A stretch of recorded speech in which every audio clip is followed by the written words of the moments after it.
ओम श्री गणेशाय नमः। ओम गुरुवे नमः। ओम नमः शिवाय। शिवजी सदा सहाय।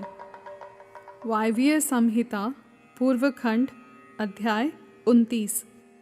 जगत वाणी और अर्थ रूप है इसका प्रतिपादन। वायु देवता कहते हैं, महर्षियों, अब यह बता रहा हूँ कि जगत की वागर्थात्मकता की सिद्धि कैसे की गई है। 6 अध्वाओं यानी मार्गों का सम्यक ज्ञान मैं संक्षेप से ही करा रहा हूँ, विस्तार से नहीं। कोई भी ऐसा अर्थ नहीं है जो बिना शब्द का हो, और कोई भी ऐसा शब्द नहीं है जो बिना अर्थ का हो। अतः समयानुसार सभी शब्द संपूर्ण अर्थों के बोधक होते हैं। प्रकृति का यह परिणाम शब्द भावना और अर्थ भावना के भेद से 2 प्रकार का है। उसे परमात्मा शिव तथा पार्वती की प्राकृत मूर्ति कहते हैं। उनकी जो शब्दमयी विभूति है उसे विद्वान 3 प्रकार की बताते हैं, स्थूला, सूक्ष्म और परा। स्थूला वह है जो कानों को प्रत्यक्ष सुनाई देती है, जो केवल चिंतन में आती है वह सूक्ष्म कही गई है, और जो चिंतन की भी सीमा से परे है उसे परा कहा गया है। वह शक्ति स्वरूपा है, वही शिव तत्व के आश्रित रहने वाली पराशक्ति कही गई है। ज्ञान शक्ति के संयोग से वही इच्छा की उपोदबलिका यानी उसे दृढ़ करने वाली होती है। वह संपूर्ण शक्तियों की समष्टि रूपा है। वही शक्ति तत्व के नाम से विख्यात हो समस्त कार्य समूह की मूल प्रकृति मानी गई हैं। उसी को कुंडलिनी कहा गया है। वही विशुद्धाध्व परामाया है। वह स्वरूपतः विभाग रहित होती हुई भी 6 अध्वाओं के रूप में विस्तार को प्राप्त होती हैं। उन 6 अध्वाओं में से 3 तो शब्द रूप हैं और 3 अर्थ रूप बताए गए हैं। सभी पुरुषों को आत्मशुद्धि के अनुरूप संपूर्ण तत्वों के विभाग से लय और भोग के अधिकार प्राप्त होते हैं। वे संपूर्ण तत्व कलाओं द्वारा यथा योग्य प्राप्त हैं। परा प्रकृति के जो आदि में 5 प्रकार के परिणाम होते हैं वे ही निवृत्ति आदि कलाएं हैं। मंत्राध्वा, पदाध्वा और वर्णाध्वा ये 3 अध्वा शब्द से संबंध रखते हैं, तथा भुवनाध्वा, तत्वाध्वा और कलाध्वा ये 3 अर्थ से संबंध रखने वाले हैं। इन सब में भी परस्पर व्याप्य व्यापक भाव बताया जाता है। संपूर्ण मंत्र पदों से व्याप्त है क्योंकि वे वाक्य रूप हैं। संपूर्ण पद भी वर्णों से व्याप्त हैं क्योंकि विद्वान पुरुष वर्णों के समूह को ही पद कहते हैं।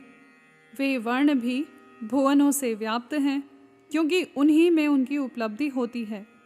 भुवन भी तत्वों के समूह द्वारा बाहर भीतर से व्याप्त हैं क्योंकि उनकी उत्पत्ति ही तत्वों से हुई है।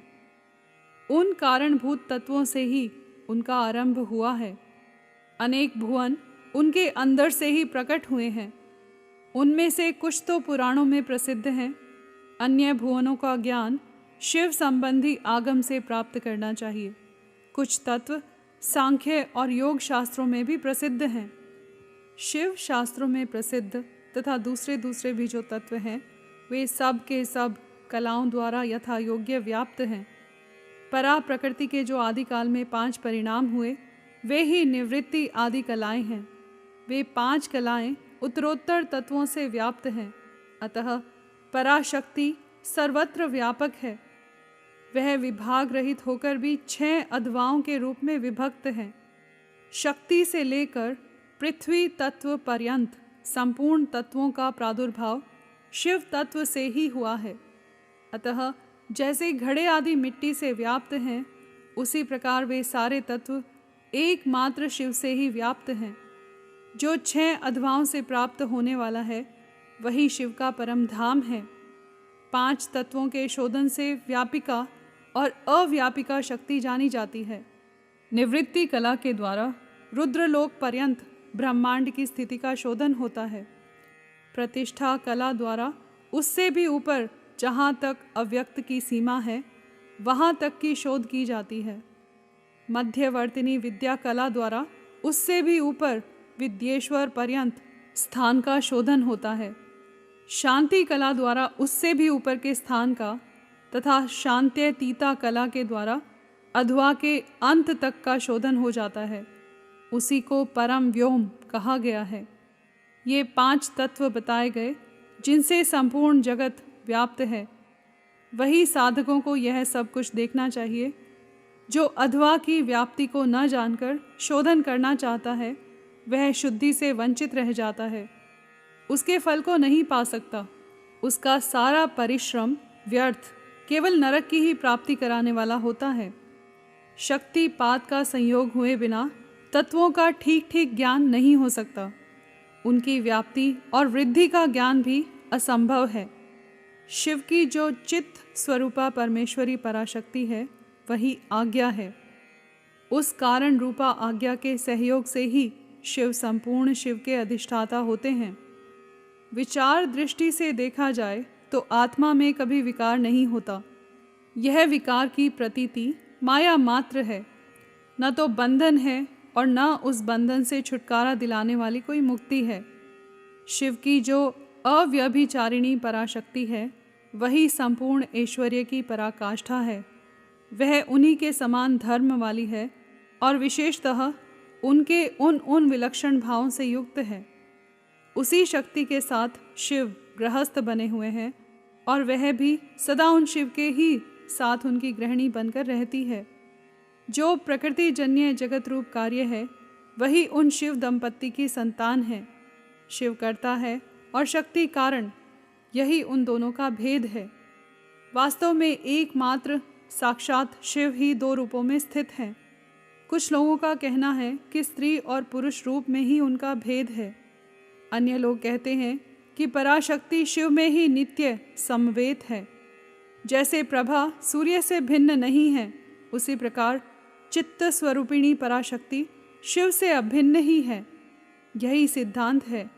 अतः शिव परम कारण है, उनकी आज्ञा ही परमेश्वरी है। उसी से प्रेरित होकर शिव की अविनाशी मूल प्रकृति कार्य भेद से महामाया, माया और त्रिगुणात्मिक प्रकृति इन 3 रूपों में स्थित हो 6 अध्वाओं को प्रकट करती है। वह 6 प्रकार का अध्वा वागर्थमय है, वहीं संपूर्ण जगत के रूप में स्थित है। सभी शास्त्र समूह इसी भाव का विस्तार से प्रतिपादन करते हैं। यहाँ पर अध्याय 29 समाप्त हुआ। कर्पूर गौरम करुणावतारम संसार सारम भुजगेंद्रहारम सदा वसंतम हृदयारविंदे भवम भवानी सहितं नमामि।